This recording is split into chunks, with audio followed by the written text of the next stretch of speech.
আজই শেষ হচ্ছে রাজনৈতিক দলগুলোর সাথে জাতীয় ঐকমত্য কমিশনের 2 মাস ব্যাপী সংলাপ। রাষ্ট্র সংস্কারের 20টি প্রস্তাবের মধ্যে এ পর্যন্ত 13টিতে ঐকমত্যে পৌঁছেছে দলগুলো। এর মধ্যে কিছু বিষয়ে কয়েকটি দল নোট অফ ডিসেন্ট বা ভিন্নমত দিয়েছে। শেষ মুহূর্তে জুলাই সনদকে আইনগত ভিত্তি দেয়া না হলে এতে সই না করার ঘোষণা দিয়েছে কয়েকটি দল। কমিশনের বিরুদ্ধে মামলার হুমকিও দিয়েছে তারা। তবে কমিশনের সহসভাপতি ডক্টর আলী রিয়াজের আশা, জুলাই সনদের চূড়ান্ত নথি 2-1 দিনের মধ্যে দলগুলোকে পাঠানো হবে। তাদের মতামতেই চূড়ান্ত হবে সনদ। আরও জানাচ্ছেন ইমদাদুল্লাহ বাবু।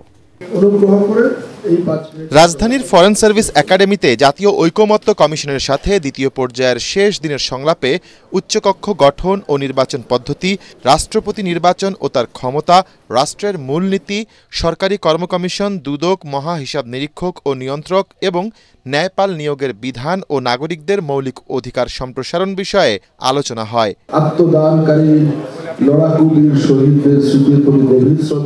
এর মধ্যে শেষ খবর পাওয়া পর্যন্ত গোপন ব্যালট বাক্সে ভোটের মাধ্যমে রাষ্ট্রপতি নির্বাচনের বিষয়ে একমত হয় রাজনৈতিক দলগুলো।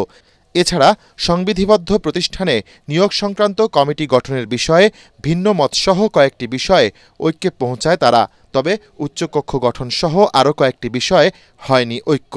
বাংলাদেশের আর্থসামাজিক বাস্তবতায় সাধারণ মানুষের ট্যাক্সের টাকায় আমরা এ ধরনের উচ্চাভিলাষী উচ্চকক্ষ একেবারেই অপ্রয়োজন। উচ্চকক্ষে যে প্রস্তাবনাটা এসেছে, আমরা এই উচ্চকক্ষের এই প্রস্তাবনার বিরোধিতা করেছি। আমরা উচ্চকক্ষকে বলেছি নখদত্তবিহীন একটি উচ্চকক্ষ, যেটা জাতির ঘাড়ে চাপিয়ে দিয়ে জাতির অর্থনীতিতে আরও ক্ষতিগ্রস্ত করার কোনো কারণ নাই। বড় দলগুলোর একটা কনসার্ন যে নিম্ন কক্ষের মতো উচ্চকক্ষে যদি 2/3 সংখ্যাগরিষ্ঠতা পেতে হয় তাহলে তারা জিন্দিগিতেও সংবিধান সংশোধন করতে পারবে না, এটা তাদের একটা কনসার্ন। এই ধরনের উচ্চকক্ষ যেখানে নির্বাচনের কালীন সময় 100 জনের প্রতিনিধিত্ব ঠিক করা এবং তার ভিত্তিতে জনগণের ভোটের নিশ্চয়তা করা, উচ্চকক্ষের সংবিধান সংশোধন ম্যান্ডেটরি করা সিম্পল মেজরিটিতে এবং ভোটের অনুপাতে সেখানে প্রতিনিধিত্ব নিশ্চিত করা, অন্ততপক্ষে এতটুকু আমাদেরকে একটা ভারসাম্যপূর্ণ জায়গা দিবে। শেষ অধিবেশনে জুলাই সনদের আইনগত বৈধতা প্রদানে কমিশন এবং সরকারের প্রতি জোর দাবি জানিয়েছে রাজনৈতিক দলগুলো। জামায়াত ইসলামী আন্দোলন ও এনসিপি সহ কয়েকটি দল এমনটি না করলে এতে স্বাক্ষর না করার ঘোষণা দিয়েছে।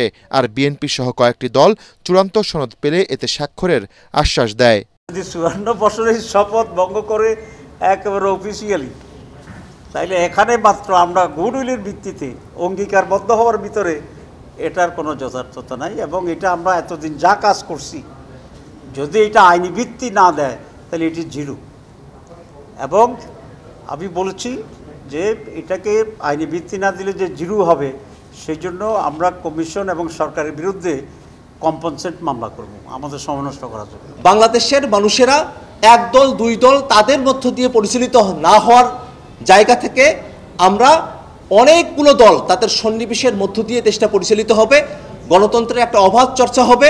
আমরা একটা ডায়ালগ নির্ভর, আমরা একটা পলিসি নির্ভর একটা দেশ আমরা বিনির্মাণ করতে পারবো। যারাই ক্ষমতায় যাবে তারা যেন এই চার্টার মেনেই রাষ্ট্র ক্ষমতা চালায়, এটা আমরা চাই।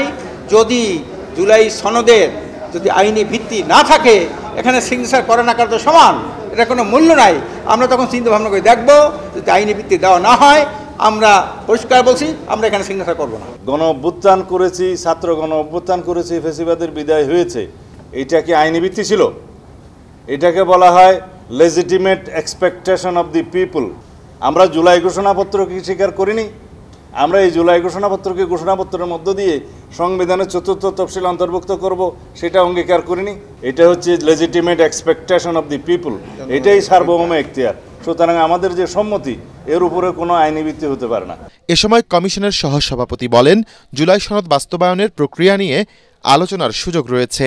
এখানে যেগুলোর বিষয়ে ঐকমত্য হয়েছে হবে, সেগুলোর পাশাপাশি যেগুলোর ব্যাপারে নোট অফ ডিসেন্ট থাকবে সেগুলিও থাকবে এবং তার চূড়ান্ত খসড়াটা আমরা খুব শিগগিরই আপনাদের কাছে দেব, যেটাতে আপনারা স্বাক্ষর করবেন বলে আমরা আশা করছি। একটা জাতীয় দলিল এবং সেখানে আপনাদের কোনো রকম যাতে আপনাদের অবস্থানের কোনো রকম ভুল ব্যাখ্যা না হয়, আমরা সেটা নিশ্চিত করতে চাই। প্রায় 2 মাস ধরে চলা এই আলোচনার শেষ দিনে অংশ নিয়েছিল 30টি রাজনৈতিক দল। ইমদাদুল্লাহ বাবু, ATN বাংলা, ঢাকা।